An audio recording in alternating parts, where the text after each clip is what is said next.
Le couple nous a donné rendez-vous à Anzère, en Valais. La famille avait pris l'habitude d'y passer ses vacances. C'est la première fois qu'ils reviennent. Aujourd'hui, c'est un triste anniversaire.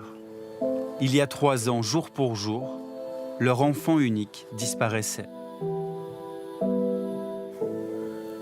Es ist ein täglicher Kampf.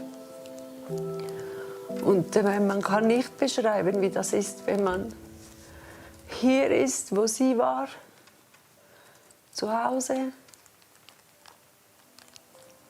Sie fehlt. Le destin de cette jeune Argovienne bascule lorsqu'une photo d'elle dénudée est partagée sur les réseaux sociaux. Dévastée à 13 ans, la petite Céline se suicide par un après-midi ensoleillé.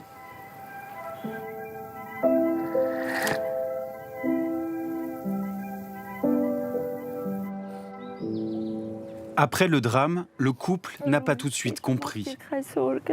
Céline avait bien des soucis avec certains camarades à l'école, mais les parents n'ont jamais imaginé le rôle joué par ce garçon que Céline aimait bien.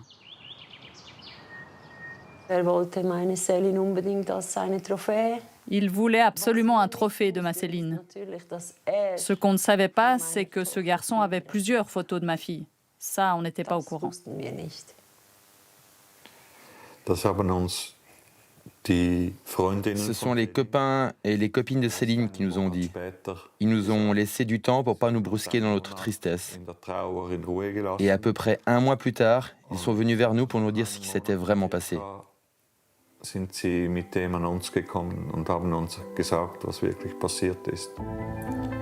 Le couple comprend alors. Le petit copain de Céline a transmis la photo à l'une de ses ex. Appelons-la Erika. Cette dernière harcèle l'adolescente durant des semaines et diffuse finalement le cliché sur le réseau social Snapchat. Toute l'école en prend connaissance. La jeune fille met fin à ses jours. Les 2 ados harceleurs ne s'estiment pas responsables.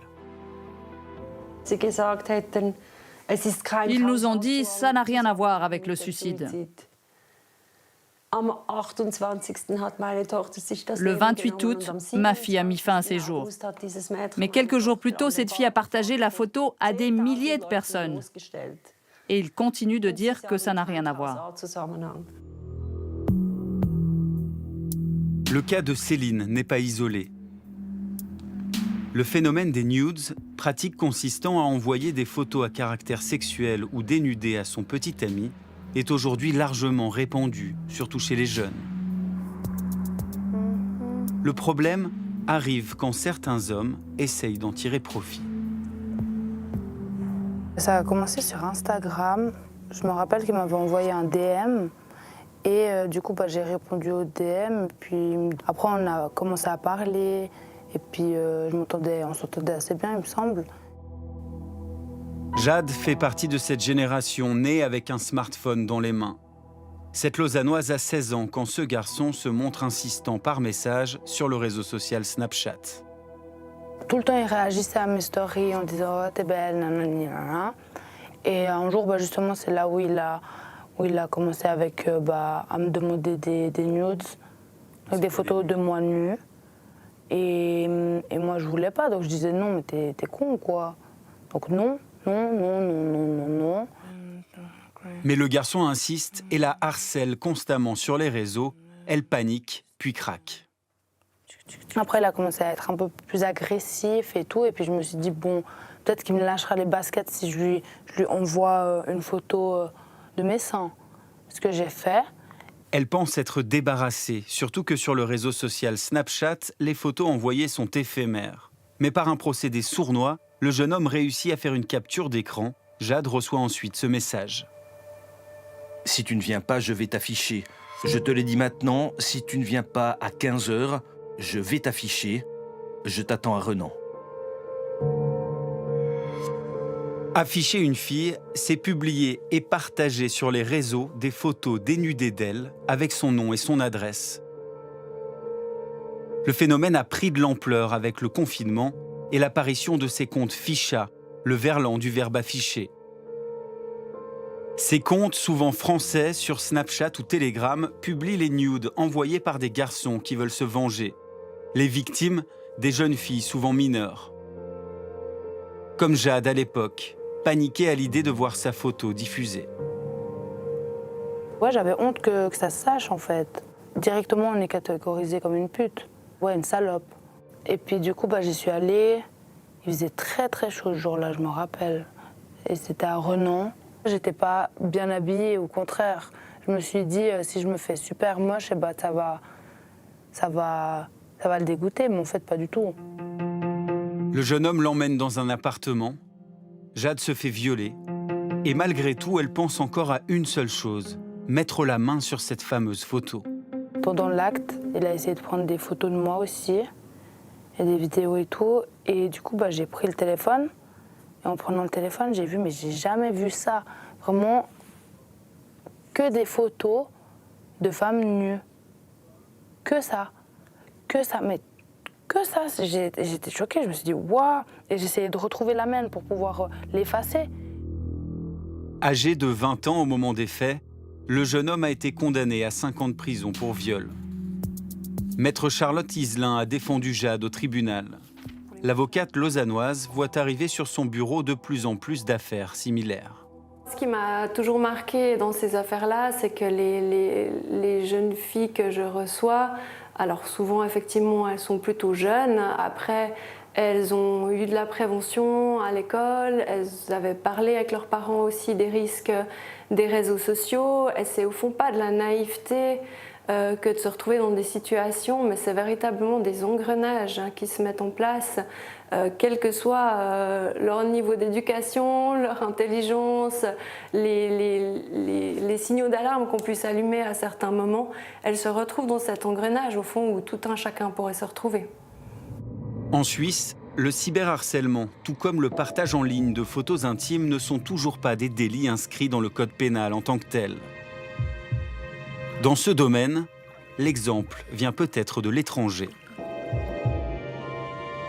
Nous sommes à Copenhague, capitale du Danemark.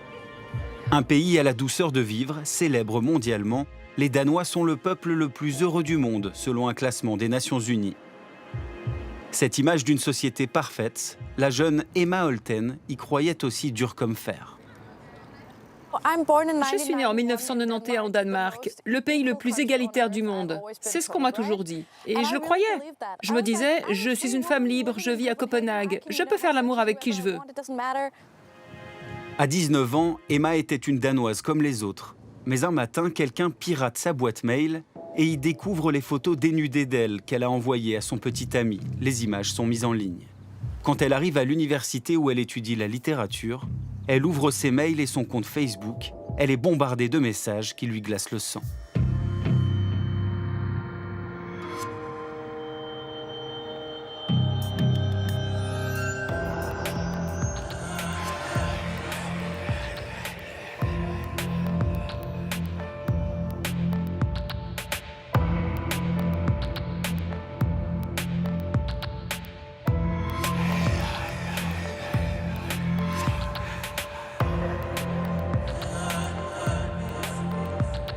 Affolée, elle se décide à appeler la police. Ils m'ont dit, envoyez-nous le lien vers le site qui a publié les photos et on va regarder ça ensemble. J'ai dit, OK. Alors, je leur ai envoyé. Et là, ils m'ont lancé, mais ces photos ne sont pas si terribles. J'étais là, quoi? Oui, pour moi, c'est terrible. Le policier a dit, c'est clair, ce qui vous arrive est criminel, mais ne perdez pas votre temps. Nous n'allons rien faire. Pour moi, c'était presque aussi violent que la diffusion de ces photos. Je ne venais pas seulement d'être violée dans mon intimité par des milliers de gens. C'est comme si la police avait aussi violé cette intimité. Emma lutte pour son intégrité mentale. Elle en parle autour d'elle et rejoint des groupes féministes. Elle reprend le contrôle et fait quelque chose qui va stupéfier la planète entière. Dans un travail réalisé avec une photographe, elle se dévoile, mais cette fois c'est par choix. Le projet, intitulé Consentement, est publié dans une revue danoise.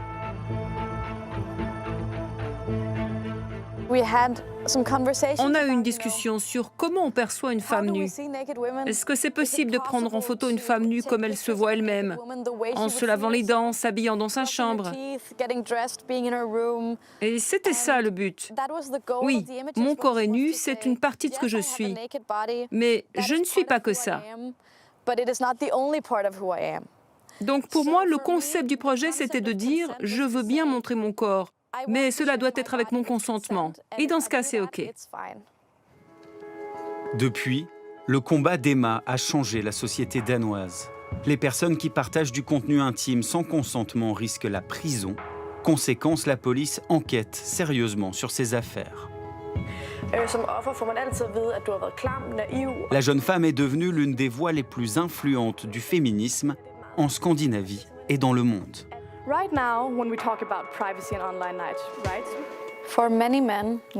Beaucoup d'hommes, pas tous, mais une grande partie, ont été élevés dans une société qui leur dit « plus vous oppressez et plus vous contrôlez les femmes, plus vous devenez de vrais hommes ».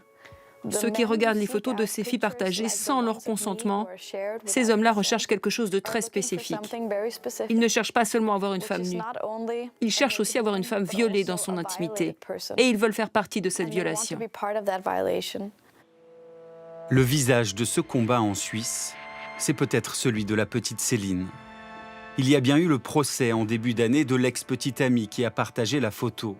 Mineur à l'époque, il a été condamné pour contrainte et pornographie à 4 jours de travaux d'intérêt général.